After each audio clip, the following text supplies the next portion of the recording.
The back home to finish the regular season, and seems like we're playing well at the right time, and took care of business last week on the road in a couple really good games, and had different guys step up in different ways. But it's what you want to do is be playing your best basketball at this time of the year, and obviously takes a little bit of time to figure your team out, and as we kind of come down the final stretch right here, it'll be some interesting matchups with a team that obviously we just played last week, and then another team that we played 2 months ago that were a completely different team than we were when we played those guys. And so it'll be an interesting week on a quick turnaround for our team.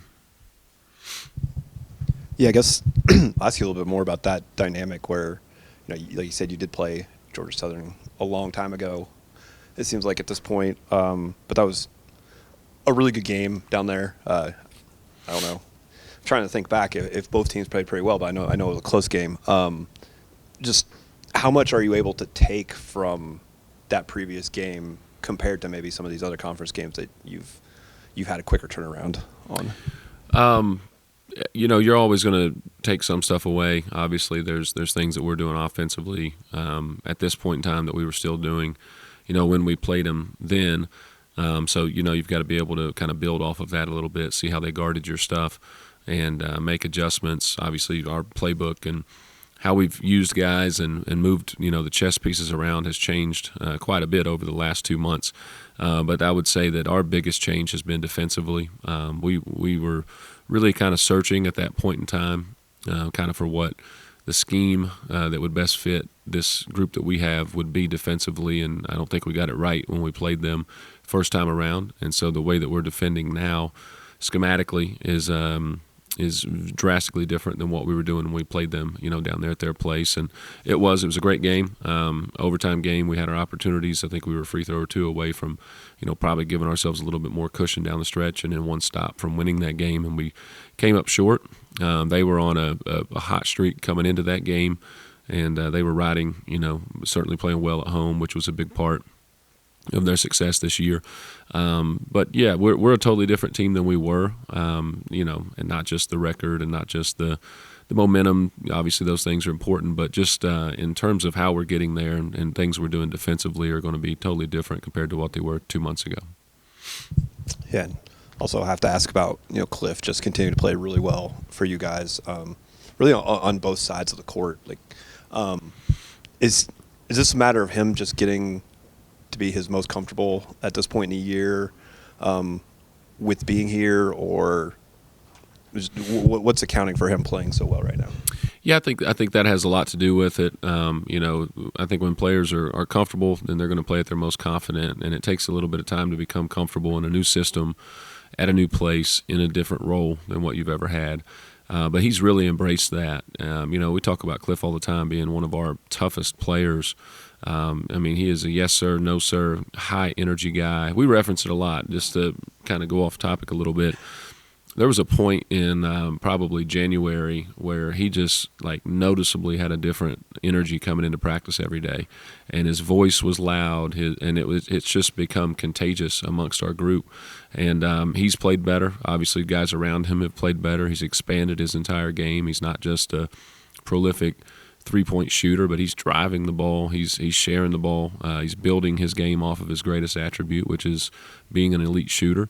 But he's really expanded the rest of his game. Obviously, defensively, he's been great, but he's learning how to use the gravity that he has as an offensive perimeter shooter to get everybody else involved, generate other shots, and then really attack and take what the defense gives you. And so, I'm really proud of him because he's become a complete player that I don't know that anyone really anticipated him being able to do coming in with his experience prior to this.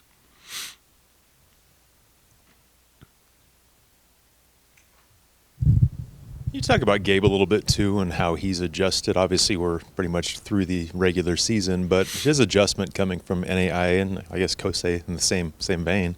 But talk about that a little bit and just Gabe's progression. Has it kind of been what you thought it would be? I know in the preseason he had some good games, and when you had some exhibitions and you thought he could be something pretty special. Has it kind of been how you thought it would be, his adjustment?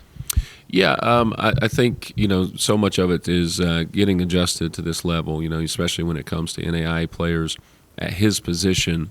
There's not too many 6'9", 250-pound guys with his athleticism at that level. There's 2 or 3 on every roster at this level, and so getting adjusted to that, and then expanding his game to understand there's so much more than just being the biggest, most physical player on the court at this level.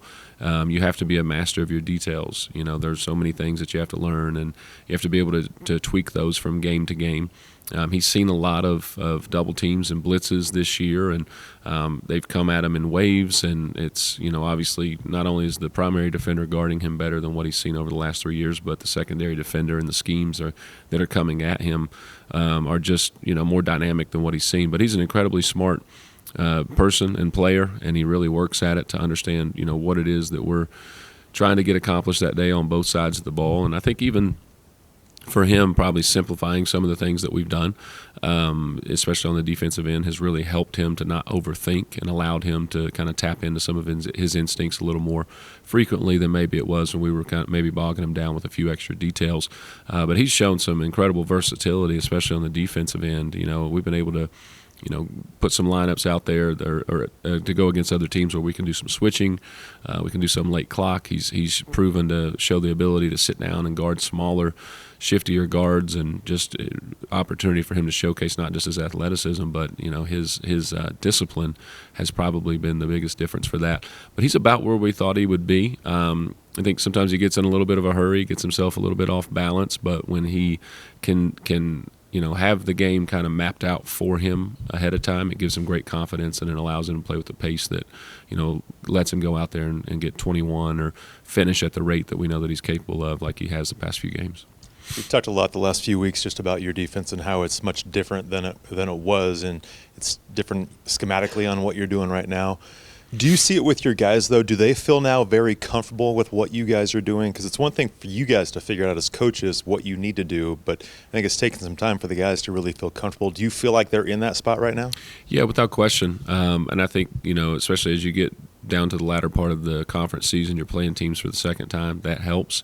I think that was very evident, in the Georgia State game, obviously playing them 10 days apart. And I didn't feel like we did a great job with our execution defensively when we played them here.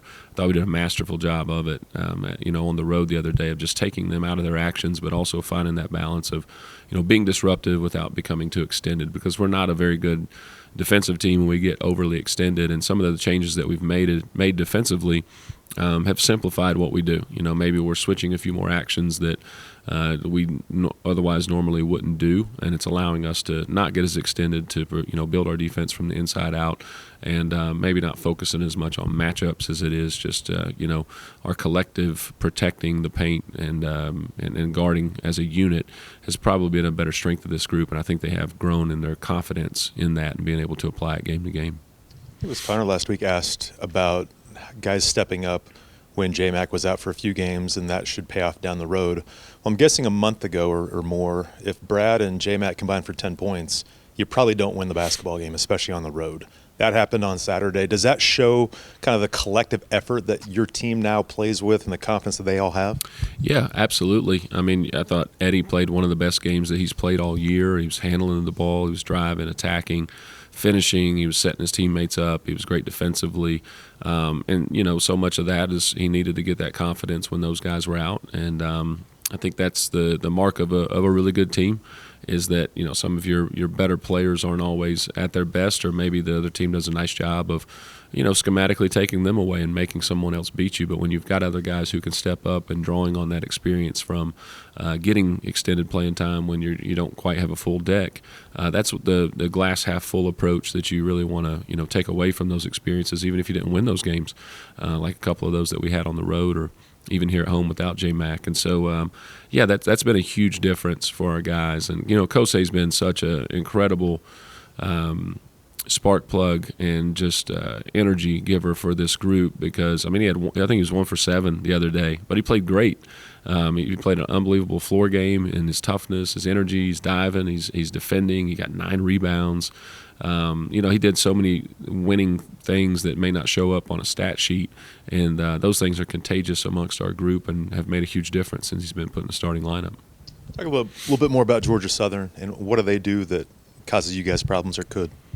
So, they're going to play really fast offensively. They're not going to have a traditional post player, so they're going to really test your ability to keep them in front.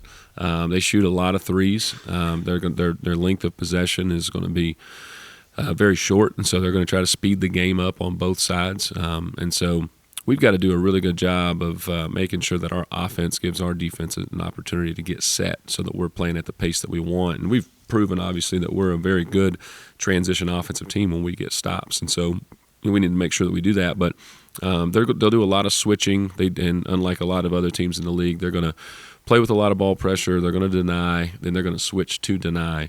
And they do a very good job with that. So they take you out of a lot of your actions. And the challenge for us is we're very good with running our offense fast and physical. And those have been advantages for us as we've played the App States and the Coastals and even the Georgia States that don't do a lot of switching. And so we're going to have to be very good over the next couple of days of saying, all right, this is our offense. How do we get back to executing it against a team that maybe your physicality is not going to be the biggest key, but your angles, your tempo, just pass and catch, and then staying in attack mode when maybe they're taking away some of the actions that you've been getting a clean shot off of the last couple of weeks. And so that's always a challenge as you're in league play, but I think that's where it starts. You've got to guard the three-point line, and then you've got to guard the paint, and you can't guard them in that order. You've got to make sure you're building your defense from the inside out and staying out of closeouts and being very disciplined with your shot, with your staying down on shot fakes. And then we've got to get out in transition because I do think they're a better half-court defensive team than maybe their numbers would indicate, and especially just against us from a matchup standpoint. So we've got to get out in transition like we've done the last few games and convert those. But we've got to be really good at finding ways to exploit mismatches and then impose our physicality against a team that does a nice job of switching to take that away from you. As a coach and as you've developed your professionalism as a head coach and you play a team for the second time in the season, what do you feel like the strengths or the differences might be between playing a team game one and then another one game two? And again, with the spread of how soon it was you played both these teams or how long ago it was, is there a similarity to that? Yeah, I think, is not to look too far ahead. We obviously just played, Coastal, but that one's going to be fresh on our mind. We just played that game plan, and so as you go back and you touch on, you say, hey, we did this really well. We didn't do this quite as well, but the execution of what we did wasn't that far off. I think the positive thing for us is we're playing totally different than what we did against Georgia Southern 2 months ago, and we still had an opportunity to win that game. And fell just short on the road, and they were playing really well at the time as well. And so I think now our guys are going to draw a little bit more confidence from where we currently are, and then looking back, and then we can take a look and say, all right, well, this is where we fell short. These are the things that we're going to probably cut down on what applies from 2 months ago to what applies right now. So it's a little bit different approach, but I think it's got more to do with where we are and what our growth has been throughout the season as opposed to the time between playing opponents for the second time. How about you as a head coach, though? When you go to a convention, is it ever discussed about, is it a topic of preparing for that team the second time? No, not really. It's now you're going to these conventions, you're spending all your time talking about recruiting and everything else. I wish there was more X's and O's conversations, kind of going on. But I think, having been in a league like the Sun Belt and the OVC for a long time, I think that's, if you're going to find success, you've got to be able, and I've said this before, you got to be able to win a game on Wednesday night that's totally different than the game plan and the keys on a Friday night for this week, for example, and that's going to be very evident. But you've also got to play an opponent for the second time. Sometimes it's a quick turnaround, sometimes it's 2 months, and you've got to prove that you've gotten better. And so that's a big key for us, and I think that's consistent with the message that we give our guys is let's just continue to focus on getting better. And I think our guys this time around they're going to be excited to see how much better we've gotten since the opportunity that we had to play Georgia Southern. As we go into this final week, the two hottest teams in all the Sun Belt, both men and women, happen to be James Madison with your winning streak and Coach O'Regan's winning streak. Coach O on Saturday after the win over App State called this the dog days of February. So when you turn the corner or you turn the calendar to February, any transitional message that you have when you get to this time of year, and looking at your track record, your teams seem to do really well, down the stretch. Are you pushing certain buttons at this time of year that you may not feel like you can or should in January or December or even earlier? Yeah, I think your approach it kind of matures as the year goes on. You learn your team. Your efficiency is really important, and so making sure that you're coming in and you're being efficient with the guys, and they're having an understanding of, hey, we're going to watch film today, and this needs to carry over to the court because I really don't want to have 4 reps at this. 2 reps is going to be good to get this done. But yeah, I think there's so much to this time of year that you sometimes less is more. And you've got to be able to come in and say, all right, this is all we have today. All right, we've got 50 minutes on the court. We're not going live. How much better can we get? And then you've got to really pick your battles as to what can carry over that we don't need to touch on, and then what is very important that we do need to touch on. And that's your drill work. It's being selective with how much live that you can do, but it's an adjustment, and it's a year-to-year type of thing. And I do think that's probably a reason that we've been able to find success is we're not afraid to pivot and kind of adjust what we're doing on the fly that best fits, this particular team. But it's about keeping your guys confident. And, I always say this too. This is a great story. I had a player named L.J. Bryan who's from the DMV, and he played 4 years for me at Morehead State, and he's one of my all-time, favorite players. And from a statistical standpoint, I don't think anybody would Google him and say, man, he was a great player, but he was excellent in his approach and everything that he did. And he was one of the most valuable players that we ever coached. And we had a team one time, can't remember exactly what year it was, and we were extremely talented. And we probably had some guys that, just weren't completely all the way in. And we had a team meeting, a power hour with Rich, our character coach, and he made an unbelievable comment. And this is coming from a guy that was a lifetime backup who was just the most respected player on the team each and every year. And he said, I think we got too many guys that are looking at this and saying, man, this is almost over, instead of, hey, we're almost there. And I use that quote all the time, and I will give him credit for it, because I think that's just a great approach, right? And especially as you get to this point in the season, the dog days, like Coach O said, especially in today's landscape of, I've probably got one foot out the door, what's next?